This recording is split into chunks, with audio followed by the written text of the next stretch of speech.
Morning बच्चों। अनुशासन ही देश को महान बनाता है। आप लोग इस स्कूल में कौन कौन से अनुशासन का पालन करते हो? ठीक है, हाँ, समय में स्कूल आते हो और यूनिफॉर्म में आते हो और शिक्षकों के निर्देशों का, संस्था के निर्देशों का पालन करते हो। इस नियमों को क्या कहेंगे सम्मिलित रूप से?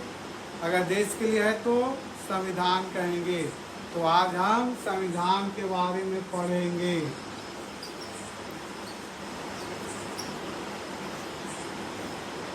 संविधान, विधान मतलब होता है कानून, नियम।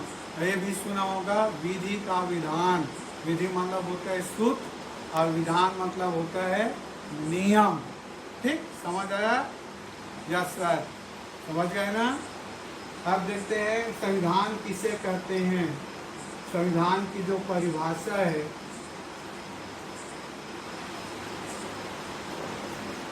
संविधान की परिभाषा अलग अलग विद्वानों ने, अलग अलग राजनीतिज्ञों ने अलग अलग दिया है, लेकिन हम लोग साधारण रूप में कहेंगे किसी भी देश के प्रशासन चलाने के लिए जो नियम बनाया जाता है, उस नियम बनाया जाता है उसको सम्मिलित रूप में संविधान कहते हैं।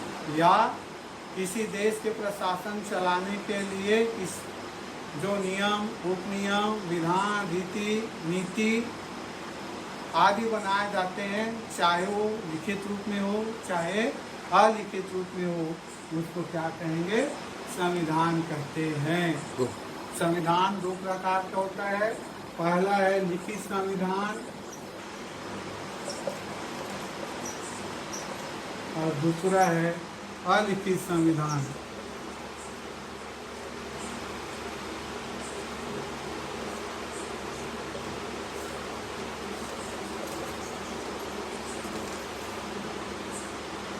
लिखित संविधान और अलिखित संविधान। भारत का संविधान, ये दोनों का मिला जुला रूप है। भारतीय संविधान लिखित भी है और अलिखित भी है, जबकि इंग्लैंड का संविधान पूर्ण रूप से अलिखित है और अमेरिका का संविधान पूर्ण रूप से लिखित है। समझ आया? ठीक, अब देखते हैं भारतीय संविधान का निर्माण काल। भारतीय संविधान 2 वर्ष 11 माह और 18 दिन में बना। 18 दिन में बना है। अब भारत का संविधान विश्व का या संसार का सबसे बड़ा संविधान है। जिस समय संविधान बना उस समय इसमें 395 धारा, 11 अनुसूची और 22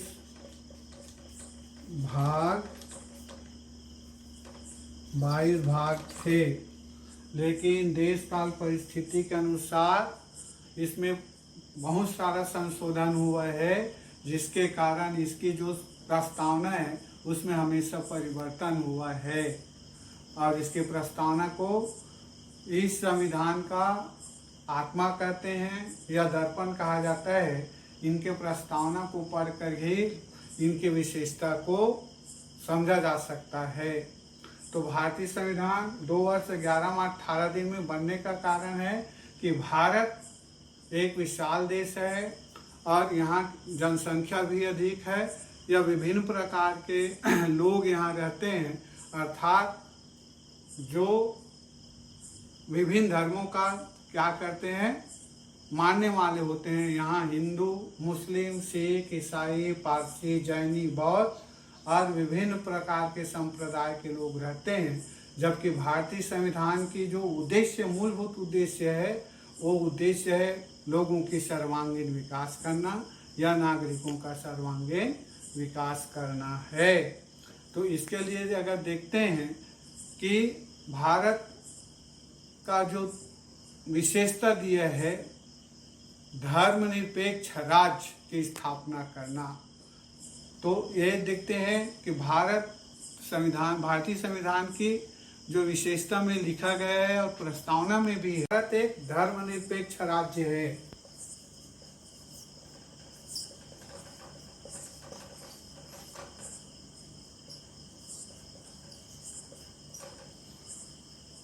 भारत एक धर्मनिरपेक्ष राज्य है, अर्थात भारत देश में विभिन्न प्रकार के धर्मों के मानने वाले लोग रहते हैं और सभी धर्मों के विकास करने के लिए भारतीय संविधान कटिबद्ध है।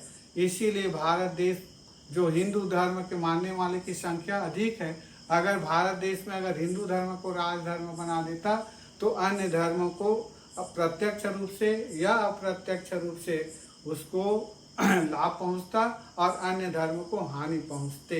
इसीलिए जो संविधान का उद्देश्य है सभी का सर्वांगीण विकास करना, इस कारण से भारत देश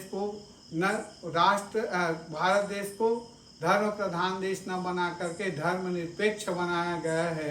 किसी धर्म के सापेक्ष में संविधान नहीं है और सभी धर्मों के अपनाने के लिए सभी नागरिकों को ये अधिकार दे दिया गया है कि कोई भी नागरिक अपना धर्म परिवर्तन कर सकता है, अपनी इच्छा के अनुसार अब पूजा अर्चना कर सकता है, अपना धर्म बदल सकता है।